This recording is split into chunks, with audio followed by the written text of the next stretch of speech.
Assalamualaikum warahmatullahi wabarakatuh.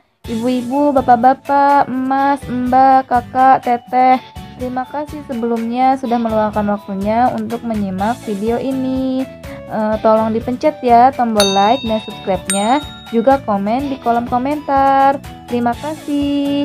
Nah, di sini kami ingin menyampaikan informasi tentang menjamin ketahanan pangan di rumah tangga dengan bisnis makanan selama pandemi COVID-19. Pertama, kami akan membahas tentang dampak dari COVID-19 yang tidak hanya berimbas di bidang kesehatan tetapi juga memberikan beberapa masalah perekonomian di beberapa negara termasuk Indonesia.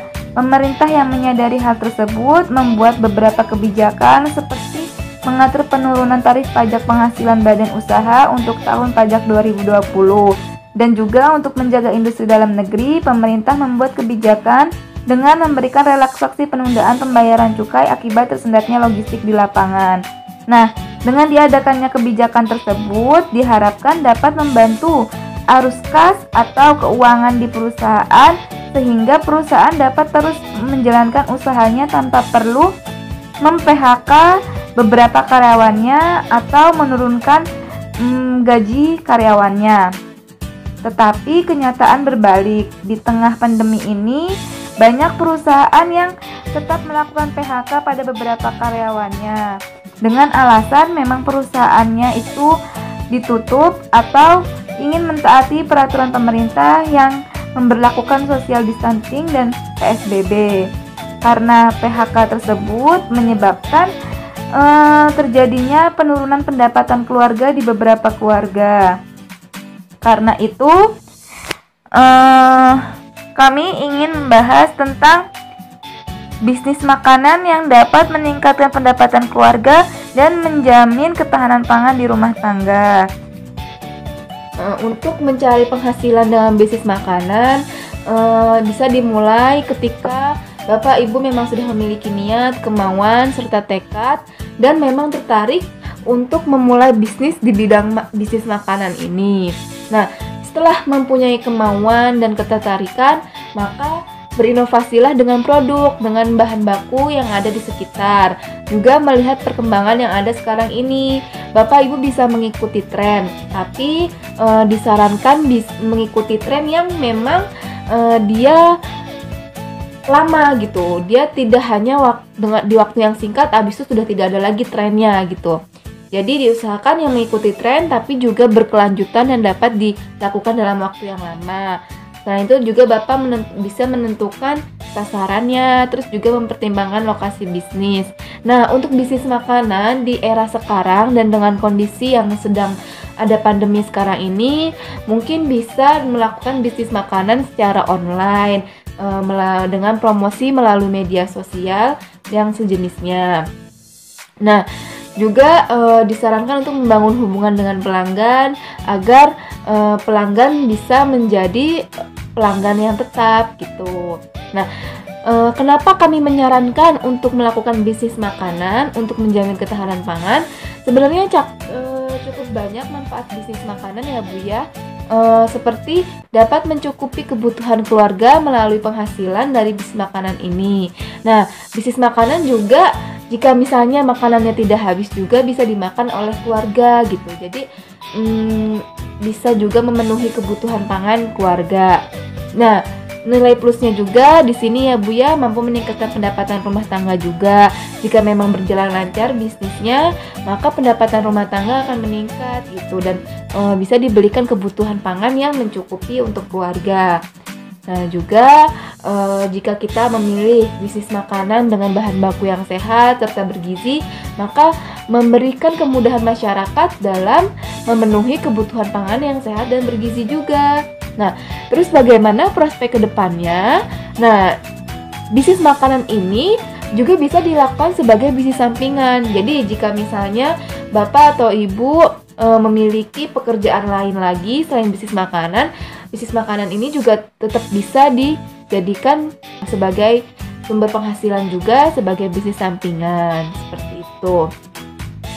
Dan juga bisnis makanan ini adalah bisnis yang terus berkelanjutan, dia tidak akan mati. Kenapa? Karena memang makanan adalah kebutuhan dasar manusia. Jadi bisnis makanan merupakan bisnis yang selalu ada sampai kapanpun juga.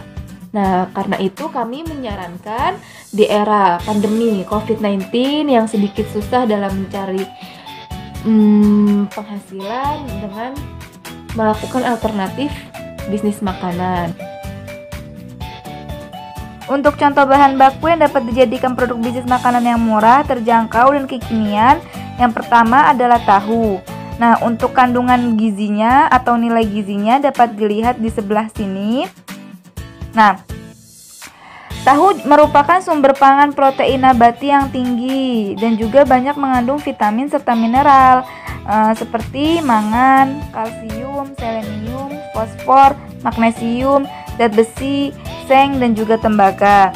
Sering mengkonsumsi tahu juga dapat mencegah kanker, osteoporosis, penyakit jantung atau kardiovaskular, dan juga diabetes tipe 2. Nah, tahu juga berfungsi baik untuk otak, elastisitas kulit, dan juga dapat menurunkan resiko terjadinya anemia. Nah, untuk dijadikan bisnis makanan, tahu dapat dibuat menjadi produk seperti Citos tahu, katanya sedang viral sekarang nih. Atau juga apa yang menarik perhatian selain dari gorengan tahu. Nah, ibu-ibu sama bapak-bapak bisa nih coba memberikan ide di post-test yang telah kami berikan. Tahu dapat dijadikan apa, inovasi tahu apa yang menarik gitu ya Bu ya, atau bisa juga tulis di kolom komentar di bawah. Nah, yang kedua selain tahu ada tempe. Nah, tempe ini sering dikonsumsi ya Bu ya sama warga Indonesia. Nah, tapi kalau kita bisa berinovasi dengan tempe, kita bisa menjual tempe dengan nilai jual yang lebih tinggi daripada biasanya. Contohnya dari inovasi tempe yaitu dapat dijadikan stik tempe, nugget tempe, atau misalnya mau jual yang pedas-pedas juga bisa dibuat tempe jeletot gitu ya Bu namanya. Nah, selain dari contoh-contoh yang kami kasih, Bapak sama Ibu juga bisa memberikan ide terkait menu yang menarik yang dari tempe di post-test yang kami berikan atau di kolom komentar di bawah ya Bapak Ibu. Nah, terus selain dapat dijadikan banyak inovasi, tempe juga merupakan sumber protein nabati yang sumber proteinnya lebih banyak dari daging, jadi hampir menyamai daging dan juga mengandung sedikit lemak. Nah, tempe juga merupakan sumber kalsium. Berdasarkan penelitian, sumber kalsium yang ada di tempe itu setara dengan susu sapi.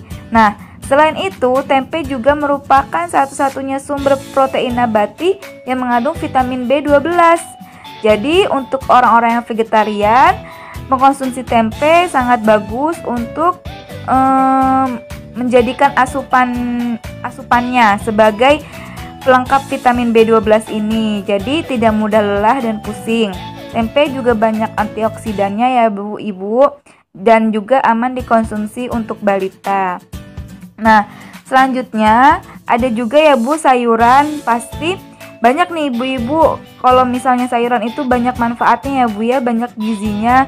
Tapi masih banyak nih anak-anak yang, atau enggak anak-anak, juga dari masyarakat yang tidak suka makan sayur ya Bu ya. Padahal sayur itu bagus banget buat kesehatan organ-organ tubuh kita, anggota tubuh kita. Nah, di sayur ini banyak mengandung antioksidan Bu di sayuran. Nah, antioksidan ini fungsinya adalah untuk mengurangi radikal bebas di tubuh. Soalnya radikal bebas kalau numpuk dalam tubuh tuh bahaya Bu, bisa bikin sakit kayak radang sendi sama jantung juga akibat banyak radikal bebas Bu di dalam tubuh. Nah, dengan inovasi sayuran dibuat bisnis, mungkin Ibu bisa bikin bisnis makanan sehat dari sayuran gitu. Terus dibuat menarik, contohnya tempura goreng atau sayuran goreng gitu ya Bu ya. Ya walaupun pakai minyak juga, tapi setidaknya ada sayur-sayurnya ya Bu ya.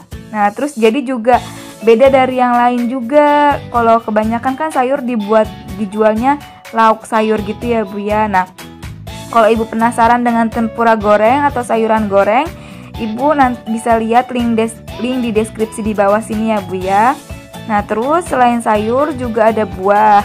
Nah, buah bisa dijadikan sebagai bahan baku untuk bisnis makanan nih Bu Ibu. Apalagi sekarang lagi ngetren kan ya jualan minum kekinian. Jadi biar nggak kopi terus nih orang-orang konsumsinya, bisa kita jual buah terus dijadikan jus. Nah, habis itu dikemas pakai tempat yang kemasan yang kekinian gitu ya Bu ya. Jadi ada nilai jualnya di situ. Jadi udah kita jualan yang sehat, bergizi, juga ikut kekinian gitu ya Bu ya. Nah, terus buah ini juga banyak manfaatnya loh Bu. Nah, di buah ini pasti udah pada tahu ya Bu ya, banyak mengandung vitamin dan mineral. Nah, buah juga mengandung banyak serat ya Bu. Serat ini bagus untuk mengatasi sembelit. Nah, jadi selain kita juga untung dapat penghasilan, kita juga bisa memberikan makanan sehat kepada orang-orang ya Bu ya. Nah, itu beberapa contoh dari bahan baku yang kami sebutkan. Nah, semoga bisa menjadi inspirasi untuk memulai bisnis makanan. Sebenarnya masih banyak ya Bapak sama Ibu bisa menginovasikan bahan baku yang lainnya untuk dijadikan produk makanan yang sehat dan bergizi. Karena itu kami berharap dengan video ini dapat membuat bapak-bapak atau ibu-ibu yang tertarik dan ingin memulai bisnis makanan. Dan juga kami mendukung dan mendoakan yang terbaik ya Bu ya untuk Bapak, Ibu, semua yang menonton ini di masa sulit ini. Semoga pandemi COVID-19 segera berlalu. Dan terakhir dari kami, salam sukses buat semua yang menonton video ini. Terakhir, wassalamualaikum warahmatullahi wabarakatuh. Terima kasih.